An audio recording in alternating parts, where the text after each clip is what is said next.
Passo número 6. Em direção à riqueza.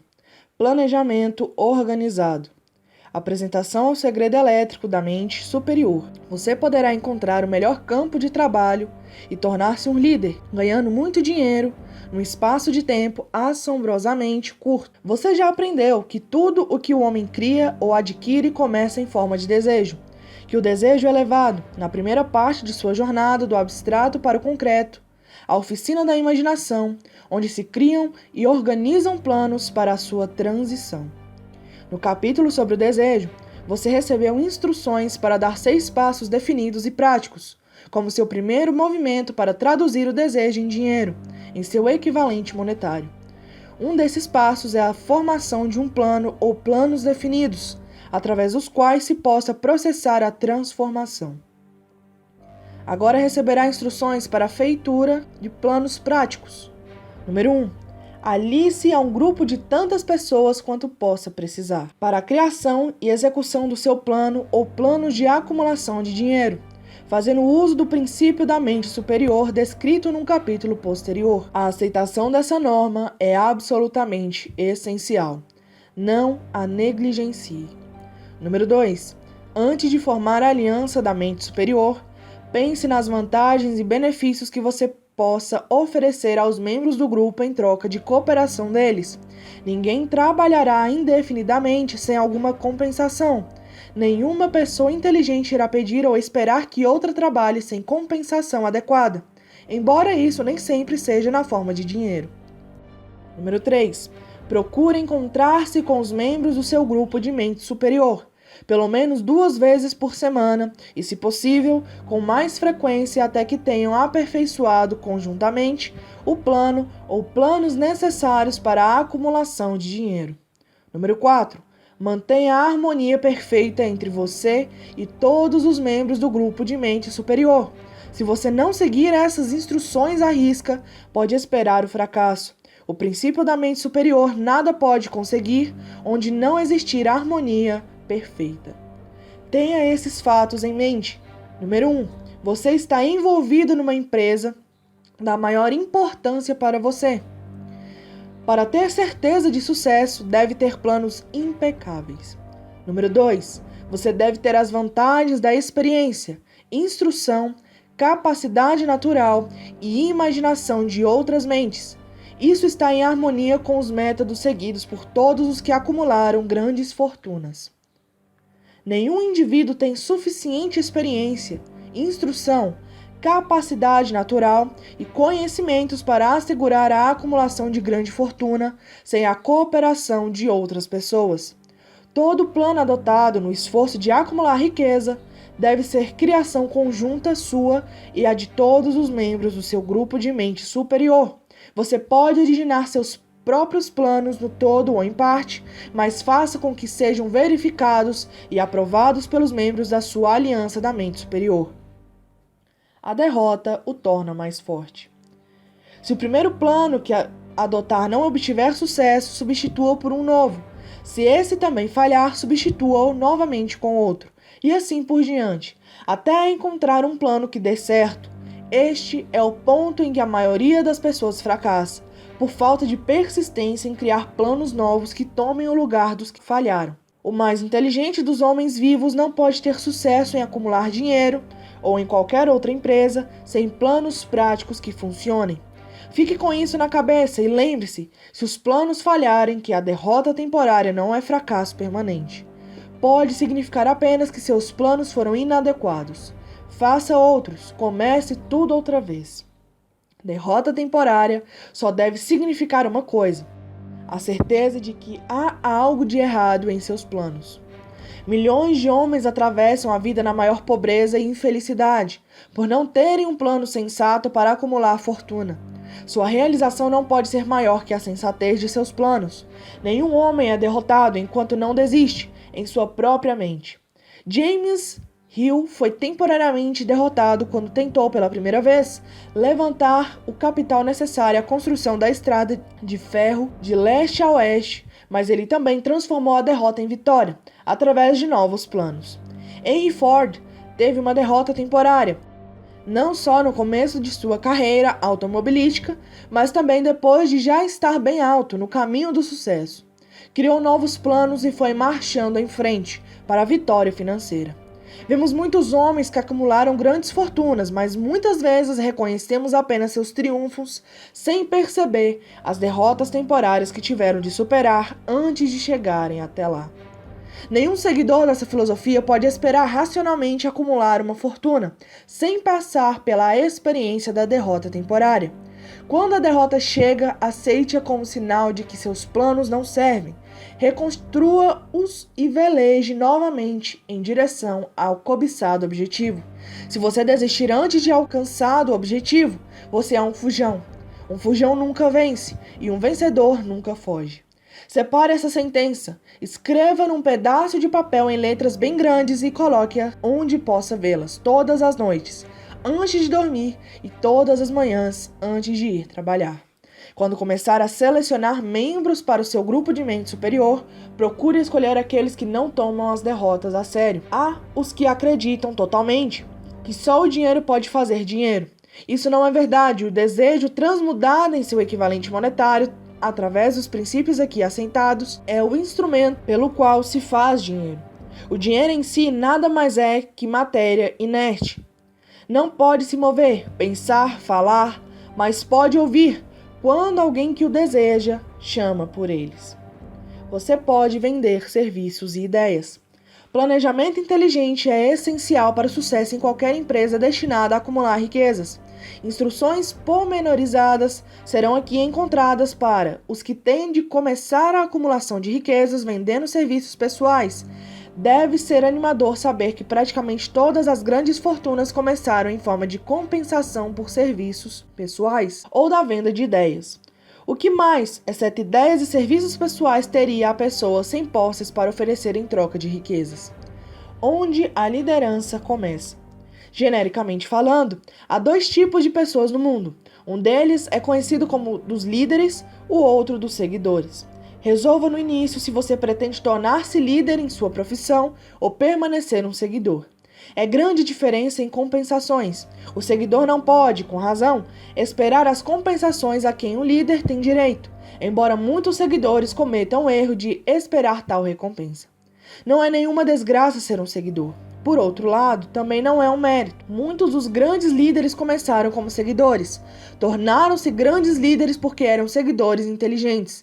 Com raras exceções, o homem que não pode seguir um líder com inteligência não pode se tornar líder eficiente. O homem que melhor segue um líder é geralmente o que mais rapidamente se transforma em líder.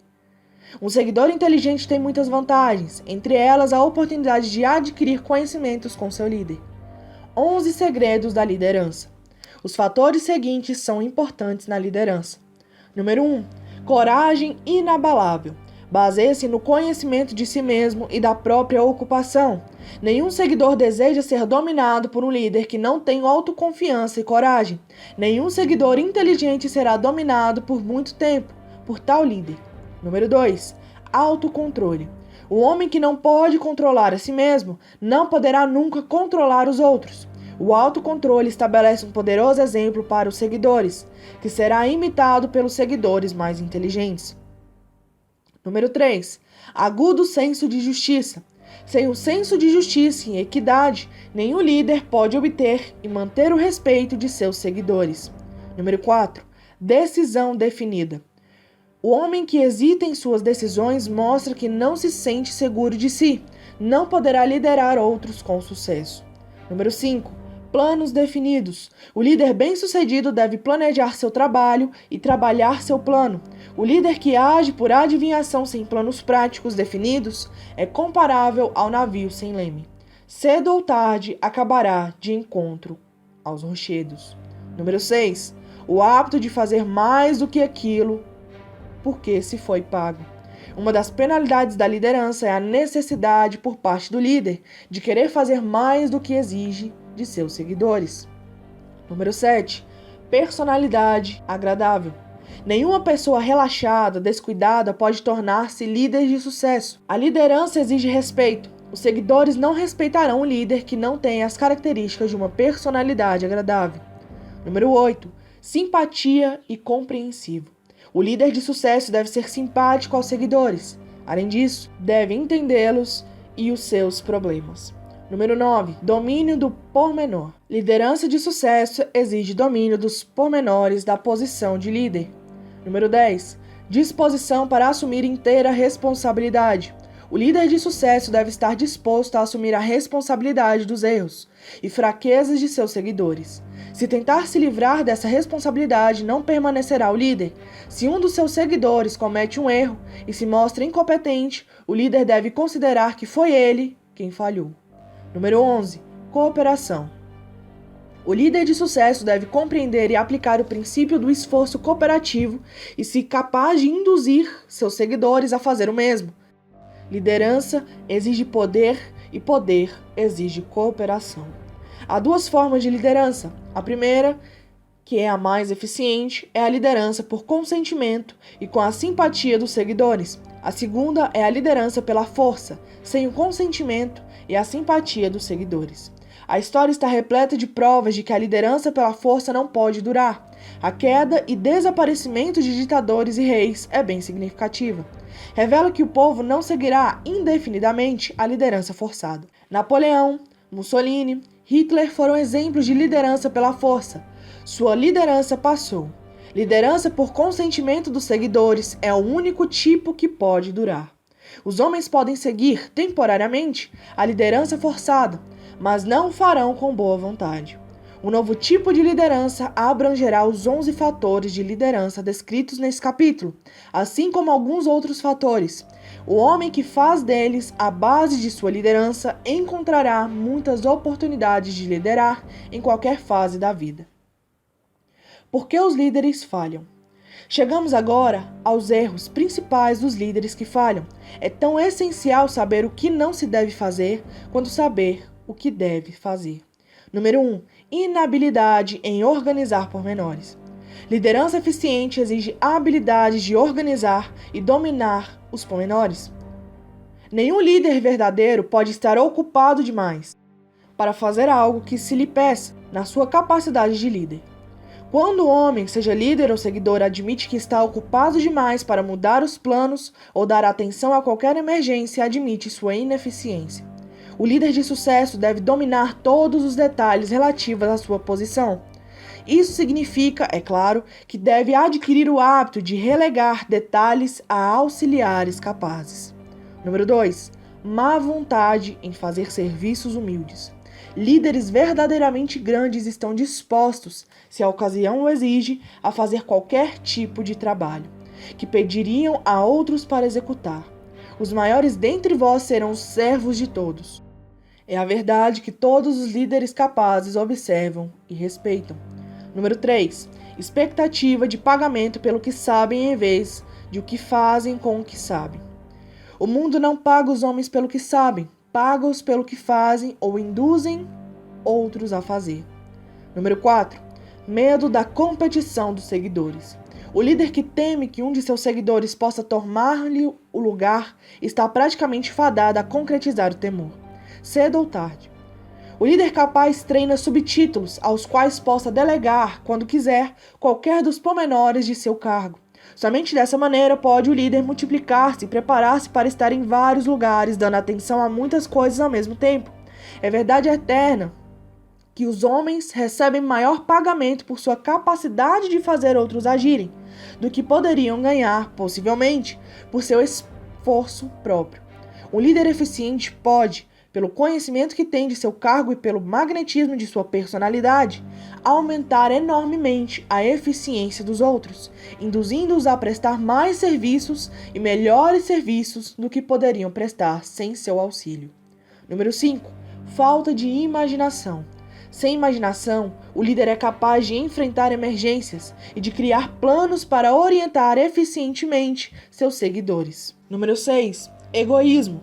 O líder que chama a si toda a honra pelo trabalho de seus seguidores está fadado a encontrar ressentimento. O líder realmente grande dispensa as honras. Contenta-se em vê-las se existirem dadas aos seus seguidores, porque sabe que a maioria trabalhará com mais afinco por elogios e reconhecimento do que apenas por dinheiro. Número 7. intemperância. Os seguidores não respeitam o líder intemperato. Além disso, a intemperância, em qualquer de suas variadas formas, destrói a resistência e a vitalidade do que a elas cedem. Número 8. Deslealdade. Isso talvez devesse constar no começo da lista. O líder que não é leal aos que nele confiaram, aos seus associados, aos seus superiores e aos inferiores, não pode manter a liderança por muito tempo. A deslealdade marca a pessoa como valendo menos que o pó da terra e atrai para ela o desprezo que merece. A falta de lealdade é uma das principais causas de fracasso em todas as facetas da vida. Número 9. ênfase da autoridade da liderança. O líder eficiente lidera animando e não tentando instilar temor no coração de seus seguidores. O líder que procura impressionar os seguidores com sua autoridade faz parte da categoria dos líderes à força. Se o líder for um líder de verdade, não terá necessidade de alardear o fato, exceto por sua conduta, pela simpatia, compreensão, justiça e demonstração de que conhece o cargo. Número 10. ênfase do título. O líder competente não exige título para ter o respeito de seus seguidores. O homem que se preocupa demais com o título, geralmente, pouco mais tem a oferecer. As portas do escritório do verdadeiro líder estão abertas a todos que quiserem entrar, e seu local de trabalho nada tem de formalidade ou ostentação. Essas são as causas mais comuns de fracasso na liderança. Qualquer uma dessas faltas é suficiente para produzir fracasso. Estude a lista com cuidado, se aspira à liderança e certifique-se de estar livre dessas faltas. Muitos campos para a liderança. Antes de deixar esse capítulo, chamamos sua atenção para alguns campos férteis, em que houve declínio de liderança e nos quais o novo tipo de líder pode encontrar oportunidades em abundância. Número 1. No campo da política, há uma procura insistente por novos líderes, procura que indica nada menos que uma emergência. Número 2. Os negócios bancários estão passando por uma reforma. Número 3. A indústria pede novos líderes. O futuro líder na indústria, para durar, deve se considerar quase como um funcionário público, cujo dever é dirigir o que lhe foi confiado de maneira a não pesar nem num indivíduo, nem num grupo de indivíduos. Número 4. O líder religioso do futuro será obrigado a dar mais atenção às necessidades temporais de seus seguidores, à solução de seus problemas econômicos e pessoais presentes e menos atenção ao passado morto e ao futuro ainda por nascer. Número 5. Nas profissões jurídicas, médicas e educacionais, um novo tipo de liderança e até certo ponto, novos líderes se tornarão necessários. Isso é especialmente verdade no campo da educação. O líder nesse campo deverá no futuro encontrar meios e modos de ensinar as pessoas a aplicar o conhecimento recebido na escola. Deverá lidar mais com a prática e menos com a teoria. Esses são apenas alguns dos campos em que as oportunidades para novos líderes e um novo tipo de liderança são agora possíveis de obter. O mundo está passando por uma mudança rápida. Isso quer dizer que os meios pelos quais se produzem as transformações nos hábitos humanos devem ser adaptados a transformações. Os meios aqui descritos são que, mais que qualquer outros, determinam as tendências da civilização. 5 maneiras de obter um bom emprego. As informações aqui fornecidas são o resultado líquido de muitos anos de experiência, durante os quais milhares de homens e mulheres foram encaminhados a vender seus produtos com eficiência. A experiência provou que os seguintes meios oferecem os métodos mais diretos e eficazes de reunir o comprador e o vendedor de serviços. Número 1.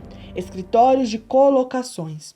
É preciso ter cuidado para escolher somente escritórios conceituados, cuja gerência possa mostrar registros adequados de resultados satisfatórios. Há relativamente poucos escritórios nessas condições. Número 2. Propaganda. Tente os jornais, periódicos comerciais, revistas. Anúncios classificados geralmente merecem confiança no sentido de darem resultados satisfatórios no caso dos que procuram cargos de vendas ou de assalariado comum. Propaganda promocional é mais recomendável no caso dos que procuram relações com dirigentes, de modo que o anúncio apareça na seção do jornal mais capaz de chamar a atenção da classe de empregadores que se procura. O anúncio deve ser preparado por um perito que sabe como injetar qualidades de vendas suficientes para obter respostas. Número 3.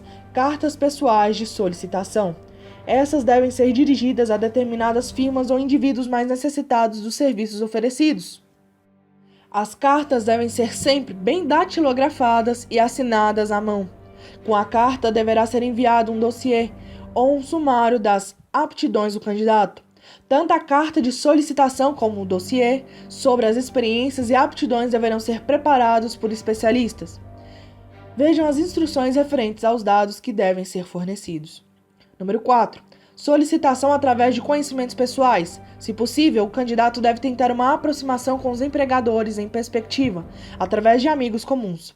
Esse método é especialmente vantajoso no caso dos que procuram ligações com dirigentes e não querem dar a impressão de se estar mascateando. Número 5. Solicitação pessoal.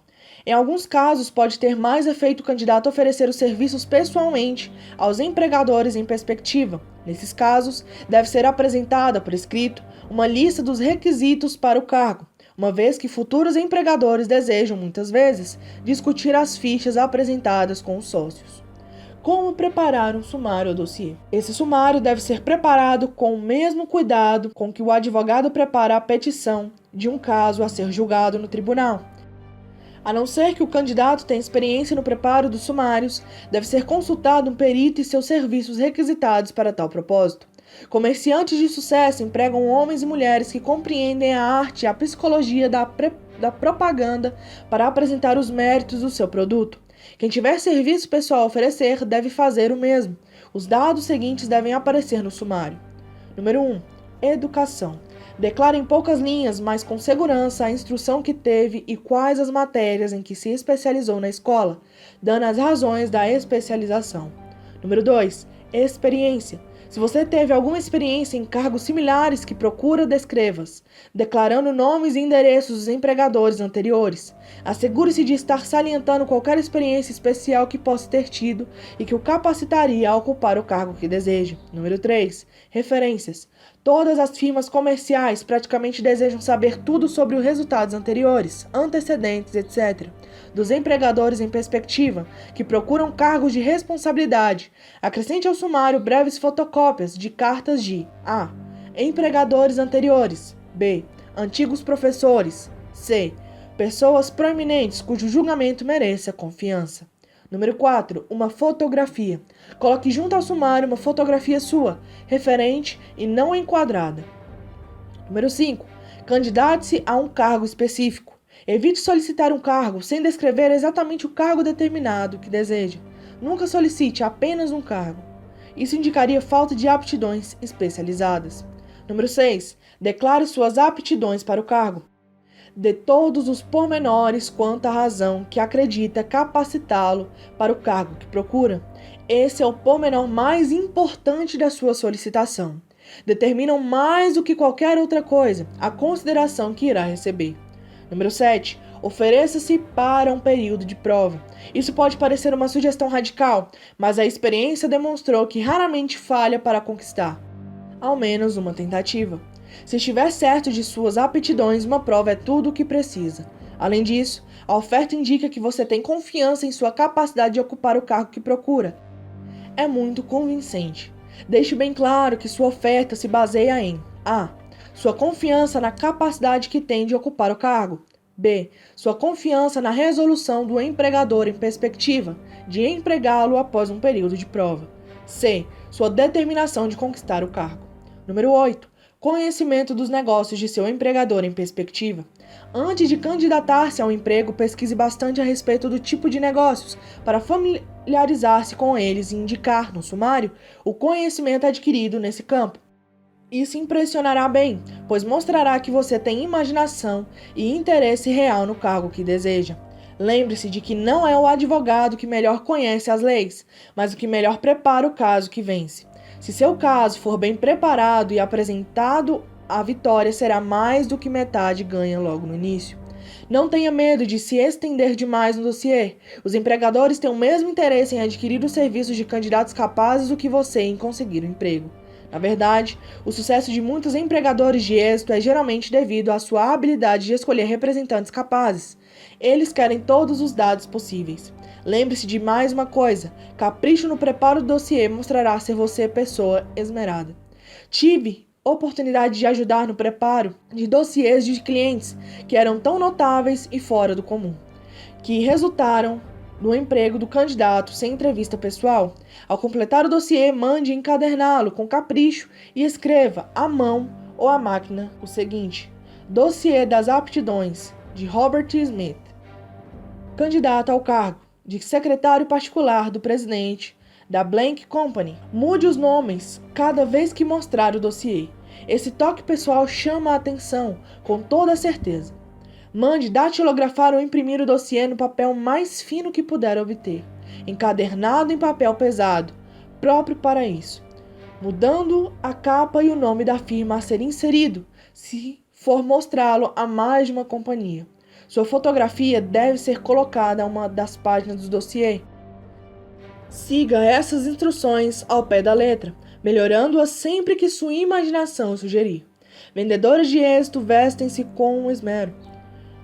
Compreendem que a primeira impressão é duradoura. Seu dossiê é seu vendedor. Dê-lhe boas roupas para que faça um contraste com qualquer coisa que o empregador em perspectiva tenha visto como solicitação de cargo. Se vale a pena ter o cargo que você deseja, vale a pena também tentar consegui-lo. Além do que, se você conseguir se impor ao empregador de maneira que o impressione com sua personalidade, receberá provavelmente mais dinheiro por seus serviços, desde o começo, do que receberia se tivesse solicitado o emprego da maneira convencional, costumeira. Se você procura emprego através de uma agência de propaganda ou de colocações, mande o agente usar cópias do dossiê a oferecer seus serviços. Isso o ajudará a ganhar a preferência, tanto do agente como dos empregadores em perspectiva. Encontre um emprego que lhe agrade. Todos gostam de fazer o tipo de serviço para o qual tem mais aptidões. O artista gosta de trabalhar com tintas, o artífice com as mãos, o escritor gosta de escrever. O que tem talentos menos definidos tem suas preferências por certos ramos de negócios e indústria. Se há alguma coisa digna de notas nos Estados Unidos, é a grande gama de profissões que se oferece, desde lavrar o solo, manufaturar, comerciar, até as profissões liberais. Número 1.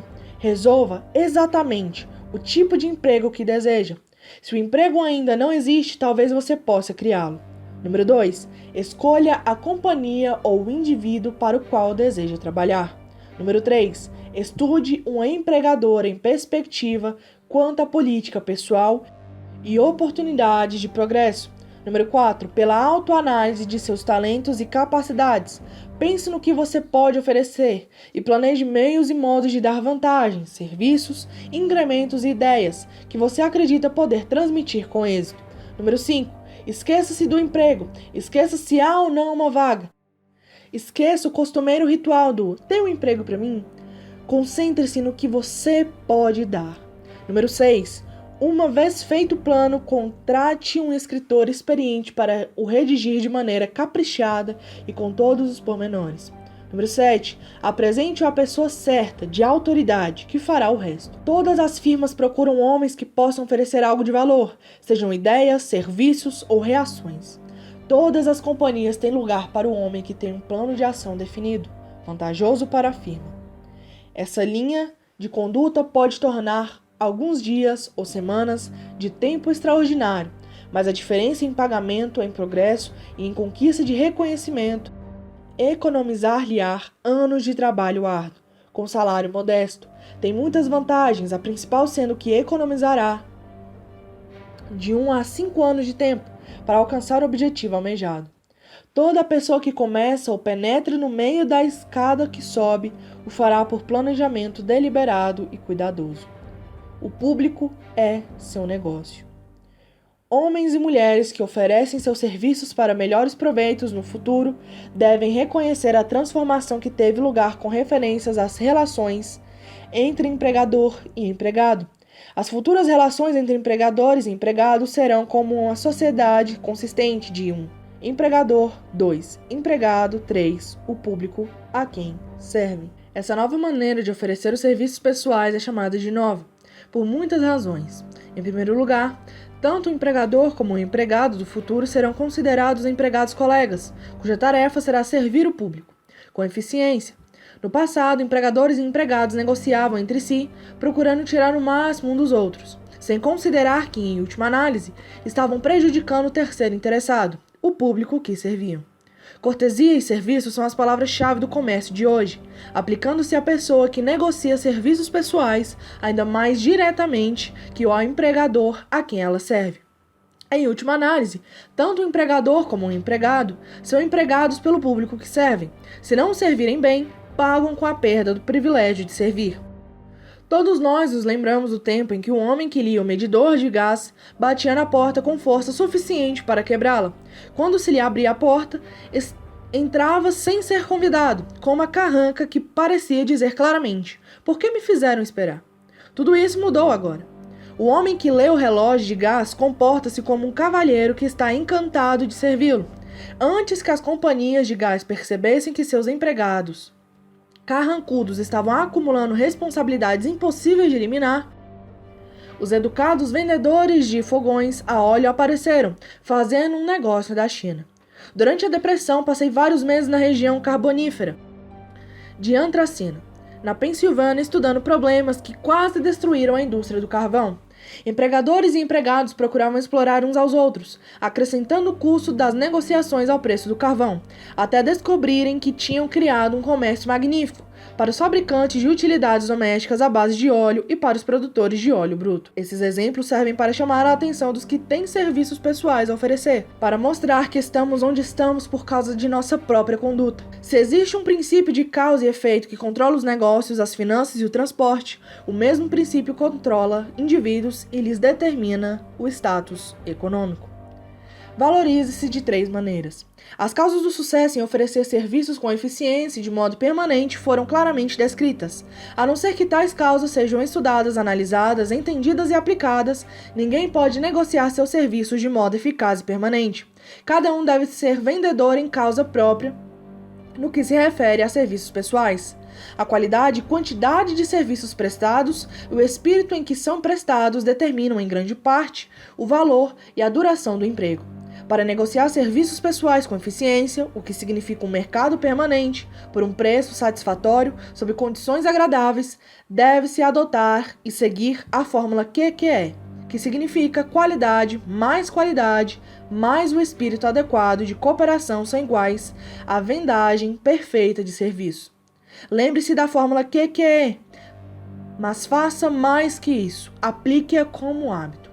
Analisemos a fórmula para nos certificarmos de que entendemos exatamente o que significa.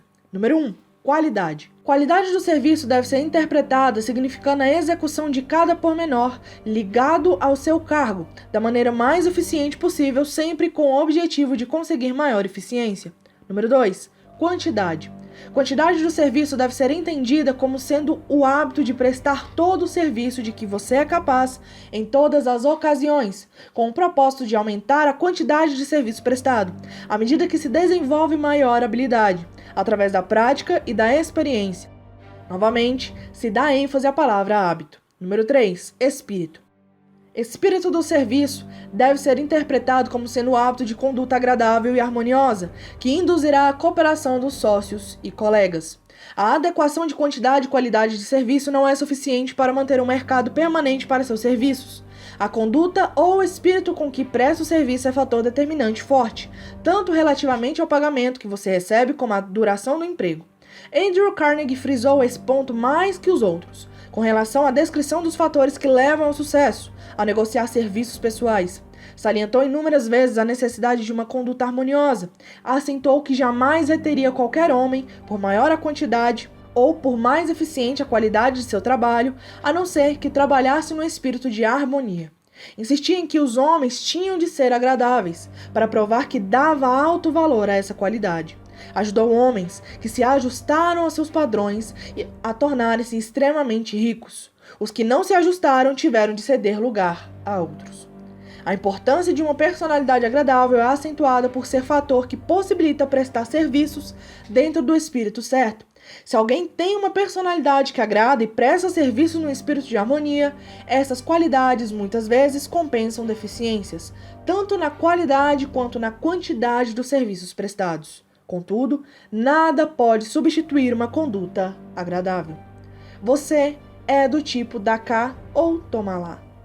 A pessoa cuja renda provém totalmente da venda de serviços pessoais não é menos comerciante que um homem que vende utilidades. Pode-se acrescentar ainda que tal pessoa é sujeita às mesmas normas de conduta que o comerciante que vende mercadorias. Isso foi acentuado porque a maioria das pessoas que vivem da venda de serviços pessoais comete o erro de se considerar livre das regras de conduta e responsabilidade ligadas aos que vendem utilidades. Os dias do tipo dá cá já passaram, ele foi suplantado pelo toma lá. Em termos de capital, o valor real de suas habilidades mentais pode ser determinado pela quantidade de venda que puder produzir ao anunciar seus serviços. Uma boa estimativa em termos de capital do valor de seus serviços pode ser feita multiplicando-se sua renda anual por 16,66, pois é razoável calcular que sua renda anual represente 6% do seu valor em termos financeiros. O dinheiro se empresta a 6% ao ano.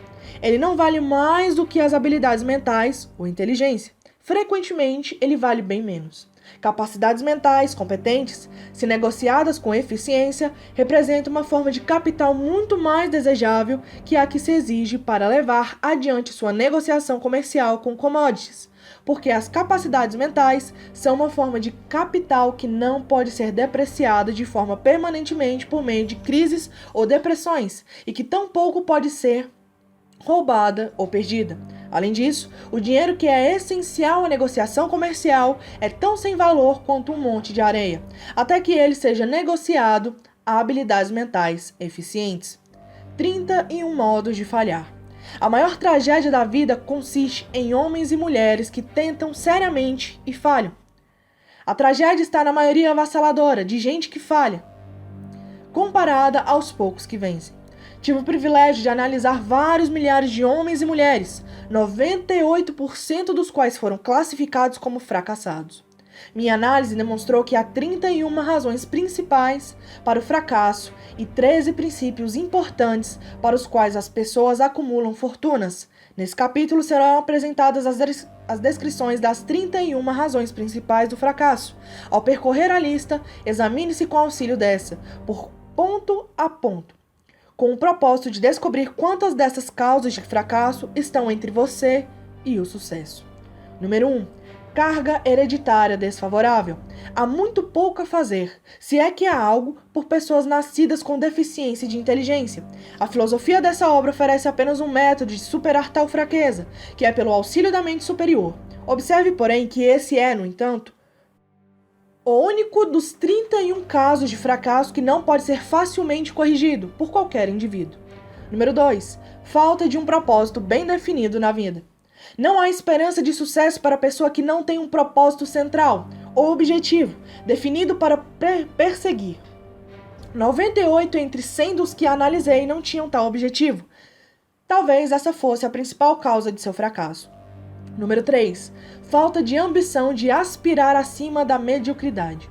Não oferecemos esperança à pessoa indiferente, ao ponto de não querer progredir na vida e que não esteja disposta a pagar o preço. Número 4. Instrução insuficiente. Essa é uma das desvantagens facilmente sanável. A experiência provou que as pessoas mais instruídas são as que se fazem por si mesmas ou autodidatas. É preciso mais do que um diploma de escola superior para tornar a pessoa instruída. Qualquer pessoa instruída aprendeu a corrigir o que quiser na vida, sem violar direitos alheios. A instrução consiste não tanto nos conhecimentos, mas nos conhecimentos aplicados com eficiência e persistência. As pessoas são pagas não só pelo que sabem, mas especificamente pelo que fazem com o que sabem. Número 5. Falta de autodisciplina. A disciplina vem através do autocontrole, o que significa que se deve controlar todas as qualidades negativas. Antes de poder controlar as condições, você deve controlar a si mesmo. Autodomínio é a tarefa mais árdua que você jamais enfrentará. Se não vencer seu eu, será vencido por ele. Você poderá ver ao mesmo tempo seu melhor amigo e maior inimigo, colocando-se diante do espelho. Número 6. má saúde. Ninguém pode ter êxito acentuado sem boa saúde. Inúmeras causas de má saúde dependem de domínio e controle. São essas as principais. Letra A. Abusar de comidas prejudiciais à saúde. Letra B. Hábitos de raciocínio errados, dar expressão a negativismos. Letra C. Prática indevida ou exagerada do sexo. Letra D. Falta de exercício físico certo. Letra E. Quantidade inadequada de ar fresco devido à respiração falha. Número 7. Influências desfavoráveis do meio durante a infância. Conforme se curva o galho, a árvore se inclina. A maioria das pessoas de tendência criminosa adquirem essas tendências como resultado do seu mau ambiente e de amizades impróprias durante a infância. Número 8. Procrastinação. Esta é uma das causas mais comuns de fracasso. A procrastinação está à sombra de todo ser humano, esperando a oportunidade de estragar-lhe as chances de sucesso. A maioria de nós atravessa a vida como fracassado porque espera o momento certo para começar algo que vale a pena. Não fique esperando. O melhor nunca será exatamente certo. Comece onde está e use quaisquer ferramentas que tenha à mão. Ferramentas melhores aparecerão ao longo de seu caminho. Número 9. Falta de persistência. Muitos de nós somos bons iniciadores, mas péssimos finalizadores de todas as coisas que começamos. Além do que, as pessoas estão inclinadas a desistir aos primeiros sinais da derrota. Não há substituto para a persistência. A pessoa que faz a persistência sua palavra-chave descobre que o velho senhor fracasso finalmente se cansa e vai embora. O fracasso não é capaz de enfrentar a persistência. Número 10. Personalidade negativa. Não há esperança de sucesso para a pessoa que repele os outros, através de uma personalidade negativa. O sucesso vem pela aplicação do poder e esse é atingido pelo esforço conjunto de outras pessoas. Uma personalidade negativa não induz à cooperação. Número 11. Falta de controle do impulso sexual. A energia sexual é o mais poderoso de todos os estímulos que levam as pessoas à ação. Por ser a mais poderosa das emoções, deve ser controlada pela transmutação e dirigida a outros canais. Número 12. Desejo descontrolado por ganhar algo de graça.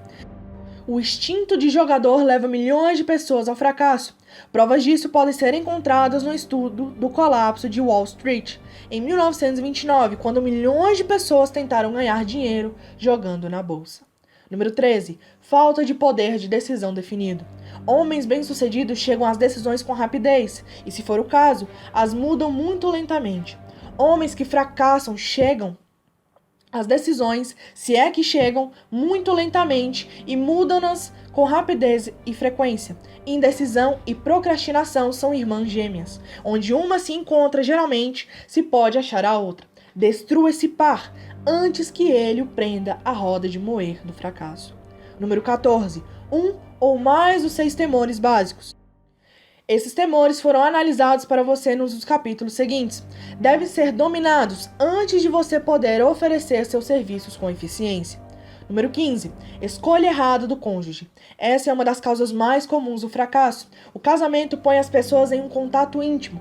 Se essa relação não for harmoniosa, é provável que venha o fracasso. Além disso, trata-se de uma forma de fracasso marcada pela tristeza e infelicidade, destruindo todos os sinais de ambição. Número 16. Excesso de cautela. A pessoa que não se arrisca geralmente tende a se contentar com as sobras, quando os outros já se satisfazeram, exercendo suas escolhas. O excesso de cautela é tão prejudicial quanto a pouca cautela. Ambos os extremos devem ser evitados. A própria vida está repleta do elemento do risco ou perigo. Número 17. Escolha errada dos sócios comerciais. Essa é uma das causas mais comuns de fracasso em negócios. Ao oferecer serviços pessoais, deve-se ter grande cuidado em escolher um empregador que seja uma inspiração e que seja ele próprio inteligente e bem-sucedido. Nós imitamos aqueles com quem nos associamos mais proximamente. Escolha um empregador que mereça ser imitado. Número 18. Superstição e preconceito. Superstição é um tipo de temor. É também um sinal de ignorância. Os homens de êxito mantêm a mente aberta e não temem nada. Número 19. Escolha errada de vocação. Ninguém pode obter sucesso numa linha de atividade que não goste. O passo mais importante da negociação de serviços pessoais é a seleção de uma ocupação a qual você possa se entregar de corpo e alma.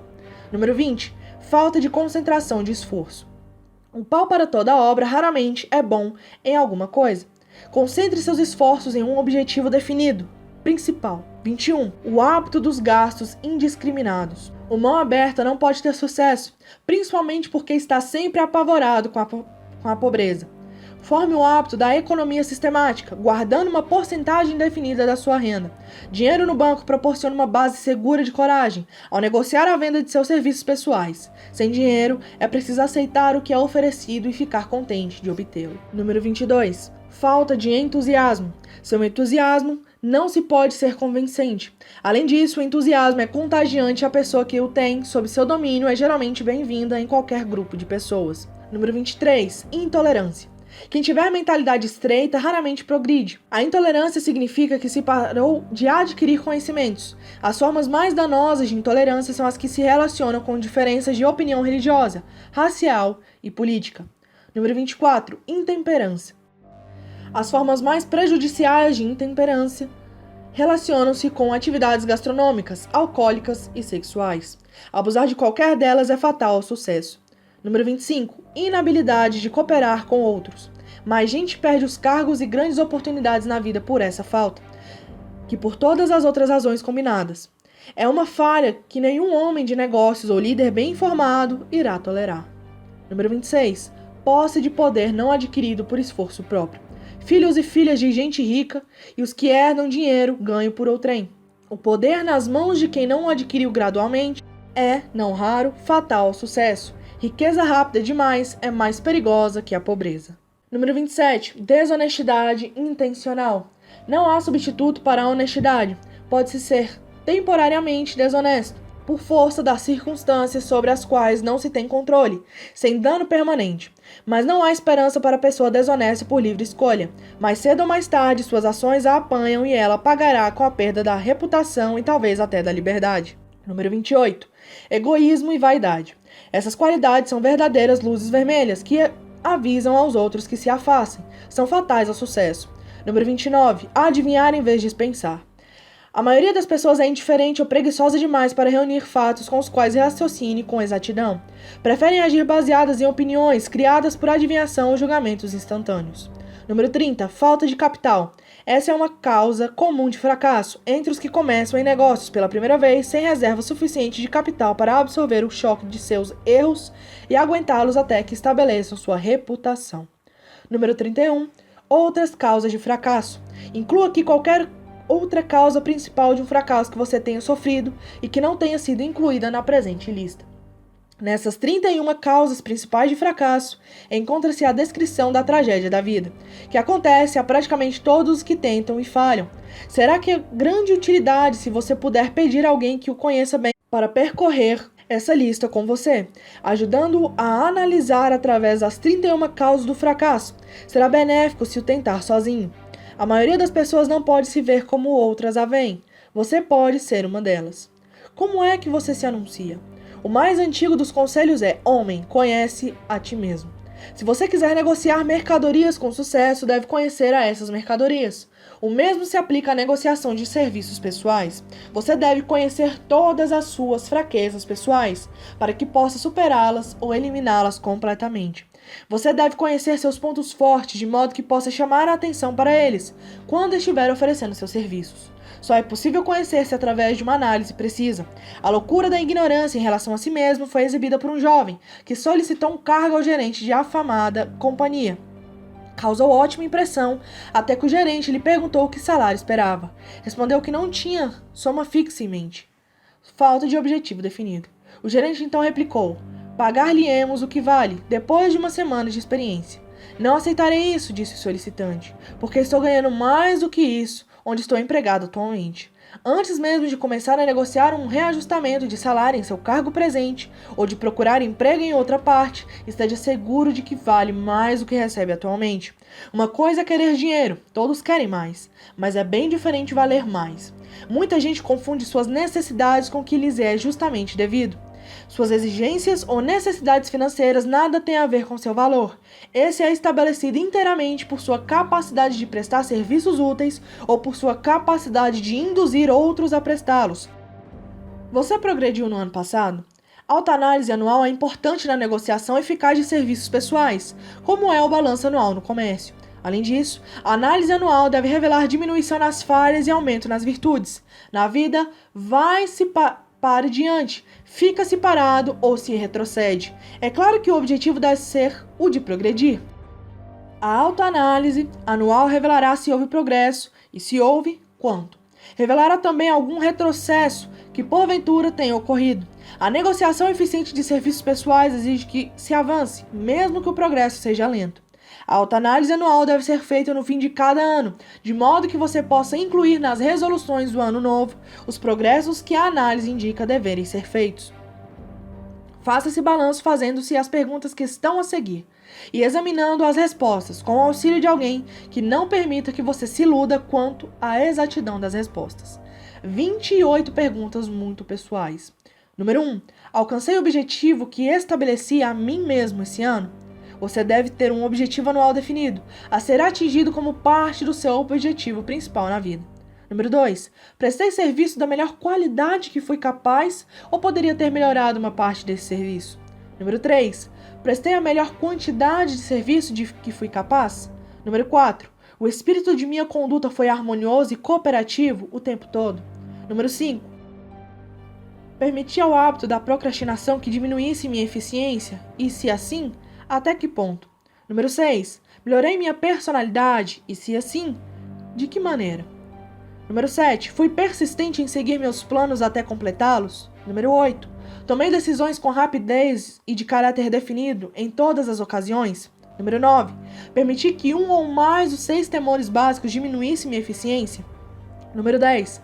Fui cauteloso demais ou cauteloso de menos? Número 11. Minhas relações com os companheiros de trabalho foram agradáveis ou desagradáveis? Se foram desagradáveis, a falta foi minha em parte ou inteiramente? Número 12. Dissipei alguma energia por falta de concentração, de esforço? Número 13. Fui compreensivo e tolerante em relação a todos os assuntos? Número 14. De que maneira melhorei minha capacidade de prestar serviços? Número 15. Fui intemperado em algum de meus hábitos? Número 16. Expressei aberta ou secretamente qualquer forma de egoísmo? Número 17. Minha conduta para com os companheiros levou-os a respeitar-me? Número 18. Minhas opiniões e decisões se basearam em adivinhações ou na exatidão de análise de raciocínio? Número 19. Segui o hábito de fazer um orçamento de meu tempo, despesas e rendas? E segui rigorosamente esse orçamento? Número 20. Quanto tempo dediquei a esforços inúteis que poderia ter aproveitado melhor? Número 21. Como reorganizar meu tempo e mudar os hábitos de modo a tornar-me mais eficiente durante o ano que vem? Número 22. Sou culpado de alguma conduta não aprovada por minha consciência? Número 23. De que maneira prestei mais e melhor serviço do que me pagaram para prestar? Número 24. Fui injusto para com alguém? Se eu fui, de que maneira? Número 25. Se fosse eu o comprador de meus serviços esse ano, estaria satisfeito com minha aquisição? Número 26. Estou seguindo a vocação certa e, se não, por que razão? Número 27. O comprador de meus serviços ficou satisfeito com eles? E, se não, por que razão? E número 28. Qual a minha média atual nos princípios fundamentais do sucesso? Tire essa média com justiça e franqueza, fazendo-a verificar por alguém com coragem suficiente para executá-la com exatidão. Tendo lido e assimilado os dados desse capítulo, você está agora pronto a criar um plano prático para negociar seus serviços pessoais. Nesse capítulo, encontrará a descrição adequada de cada princípio essencial no planejamento da venda de seus produtos pessoais, incluindo os atributos principais da liderança, as causas mais comuns de fracasso na liderança, a descrição dos campos de oportunidade para a liderança, causas principais do fracasso em todas as fases da vida e as perguntas importantes que deverão ser usadas na autoanálise. Essa apresentação pormenorizada e exata de dados foi incluída porque será necessária a todos que precisam começar a acumular riquezas, negociando serviços pessoais. Aqueles que perderam a fortuna e os que estão começando a ganhar dinheiro nada têm a oferecer, senão serviços pessoais, em troca de riquezas. Por isso, é essencial que disponham dos dados práticos necessários à negociação de serviços para melhor proveito. A assimilação e compreensão completas dos dados aqui apresentados será útil na negociação de serviços e ajudará também a pessoa a ser mais capaz de análise e capaz de julgar os outros. Os dados serão inestimáveis a diretores de pessoal, gerentes de emprego e outros dirigentes, encarregados da seleção de empregados e da manutenção de organizações eficientes. Se você duvidar dessa afirmação, experimente sua eficácia, respondendo por escrito as 28 perguntas de alta análise.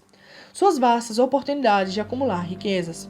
Agora que analisamos os princípios pelos quais se podem acumular riquezas, perguntaremos naturalmente: onde encontrar oportunidades favoráveis para aplicar esses princípios? Muito bem, façamos um balanço e vejamos o que os Estados Unidos oferecem à pessoa que procura grandes ou pequenas riquezas.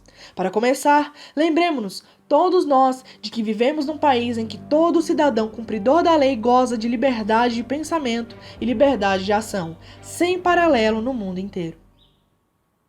Muitos de nós jamais fizemos um balanço das vantagens dessa liberdade, jamais comparamos essa liberdade limitada com a liberdade reduzida de outros países. Aqui nós temos liberdade de pensamento, liberdade na escolha e no gozo da instrução, liberdade de religião, liberdade política, liberdade na escolha de um negócio, profissão ou ocupação, liberdade de acumular e possuir, sem ser molestado, toda a propriedade que pudermos acumular, liberdade de escolher nossa residência, liberdade de matrimônio, liberdade através de oportunidades iguais a todas as raças, liberdade de locomover-se de um estado a outro, liberdade na escolha dos alimentos e liberdade de concorrer a qualquer posto na vida para o qual estejamos preparados, mesmo a presidência dos Estados Unidos. Temos outras formas de liberdade, mas essa lista dará uma visão geral das mais importantes, que constituem oportunidades no mais elevado grau. Essa vantagem de liberdade é tanto mais visível quanto os Estados Unidos são o único país que garante a cada cidadão, nativo ou naturalizado, uma lista de liberdades tão amplas e variadas. Em seguida, recapitulemos algumas bênçãos que a nossa liberdade tão difundida colocou ao alcance de nossas mãos. Tomemos como exemplo a família americana média, isso é, a família de renda média. E somemos os benefícios de que dispõe cada membro da família, nessa terra de oportunidades, e de muitas oportunidades. Depois da liberdade de pensamento e ação, vem a alimentação, vestuário e abrigo, as 3 necessidades básicas da vida. A alimentação. Por causa da nossa liberdade universal, a família americana tem ao seu dispor à porta mesmo as mais variadas seleções de alimentos encontradas em qualquer parte do mundo, por preços ao seu alcance econômico. Vestuário. Em qualquer parte dos Estados Unidos, a mulher de padrão médio pode se vestir com conforto e capricho, por menos de $500 por ano, e o homem médio idem, ou por menos ainda. Abrigo. A família média vive num apartamento confortável, aquecido, iluminado a eletricidade com gás para cozinhar. A torrada da refeição matinal foi feita em torrador elétrico, que custa alguns dólares apenas. A limpeza do apartamento é feita por aspirador elétrico. Água quente e fria correm a qualquer momento na cozinha e no banheiro. A comida é conservada na geladeira elétrica. A esposa enrola o cabelo, lava a roupa e passa, com equipamento elétrico facilmente manejado pela força obtida ao ligar o fio na tomada da parede. O marido se barbeia com um barbeador elétrico e eles recebem diversão do mundo inteiro durante 24 horas se o quiserem, sem despesa, ligando simplesmente o rádio ou a televisão. Há ainda outras comodidades nesse apartamento, mas a lista acima dá boa ideia das evidências concretas da liberdade de que nós, na América do Norte, gozamos. Somente as 3 necessidades básicas de alimentação, vestuário e abrigo foram mencionadas. O cidadão americano médio tem outros privilégios e vantagens disponíveis em troca de esforço modesto, não exercendo 8 horas diárias de trabalho. O americano médio tem direitos de propriedade assegurados de uma maneira que não se encontra em nenhum outro país do mundo. Ele pode colocar o dinheiro excedente no banco com a certeza de que seu governo o protegerá e o reembolsará, se o banco falir. Se o cidadão americano quiser viajar de um estado a outro, não precisa de passaporte, nem da permissão de ninguém. Pode ir quando bem entender e voltar quando tiver vontade. Pode também viajar de trem, automóvel particular, ônibus, avião ou navio, conforme sua renda o permitir. Dê crédito ao capital. Muitas vezes ouvimos políticos proclamando a liberdade da América ao solicitar votos, mas raramente dão tempo ou decidem esforço suficiente à análise da fonte ou natureza dessa liberdade. Como não tenho nenhum interesse pessoal, nenhum ódio a exprimir, nenhum motivo escondido a concretizar, tenho o privilégio de entrar numa análise franca do algo misterioso, abstrato, muito mal compreendido que dá a cada cidadão dos Estados Unidos mais bênçãos, mais oportunidades de acumular riqueza, mais liberdade de todos os tipos que se possa encontrar em qualquer outro país. Tenho o direito de analisar a fonte e a natureza desse poder invisível, porque conheci e conheço há mais de meio século vários homens que organizaram esse poder e vários responsáveis por sua manutenção. O capital não consiste apenas de dinheiro, mas mais especialmente de grupos de homens altamente organizados e inteligentes, que planejam meios e modos de usar dinheiro com eficácia, para o bem do público e para o lucro próprio. Tais grupos consistem de cientistas, educadores, químicos, inventores, analistas de negócios, propagandistas, peritos em transportes, contadores, advogados, médicos e homens e mulheres com conhecimentos altamente especializados em todos os campos da indústria e do comércio. Eles são pioneiros, fazem experiências e abrem caminho em novos campos de iniciativa. Mantém hospitais, escolas superiores, grupos escolares, constrói estradas ótimas, editam jornais, pagam a maior parte das custas do governo e tomam conta dos múltiplos pormenores essenciais ao progresso humano. Resumindo, os capitalistas são o cérebro da civilização, porque fornecem a matéria de que consistem a educação, o esclarecimento e o progresso humano. O dinheiro sem capacidades mentais é sempre perigoso. Usado com propriedade, é o mais importante esteio da civilização.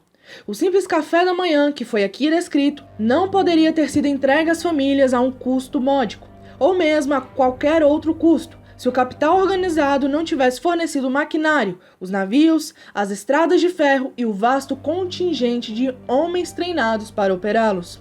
Pode-se ter uma pequena ideia da importância do capital organizado, tentando imaginar-se a si mesmo tendo o peso da responsabilidade de providenciar sem auxílio do capital a simples refeição matinal aqui descrita para as famílias de Nova York. Para conseguir o chá, você teria de fazer uma viagem à China ou à Índia, ambas bem distantes dos Estados Unidos. A não ser que você seja excelente nadador, ficaria cansado com a viagem de ida e volta. Depois, confrontar-se-ia com outro problema. O que usaria como dinheiro no caso de ter a resistência física para atravessar o oceano a nado? Para fornecer açúcar, teria de fazer outra longa travessia a nado até a América do Sul, ou uma longa caminhada à região açucareira de Utah. Mesmo assim, você ainda poderia voltar sem o açúcar, porque são necessários esforços e dinheiro para produzir açúcar. Para não dizer nada do que é preciso para refiná-lo, transportá-lo e entregá-lo à mesa de refeições em qualquer lugar dos Estados Unidos. Ovos poderiam ser facilmente conseguidos de fazendas próximas, mas você teria um longo passeio de ida e volta até a Flórida, antes de poder servir suco de uvas. Outro passeio longo seria para Kansas, ou outro estado produtor de trigo, para arranjar pão feito de farinha de trigo. Cereais secos teriam de ser omitidos do cardápio, porque seriam impossíveis de obter sem o trabalho de uma organização bem treinada de homens e de máquinas adequadas que exigem capital. Enquanto descansa, poderia partir para outra nadada, em direção à América do Sul, onde apanharia algumas bananas e na volta poderia dar um pulinho à fazenda mais próxima para apanhar manteiga e creme de leite. Então, sua família estaria pronta para se sentar e gozar a refeição matinal. Parece absurdo, não parece?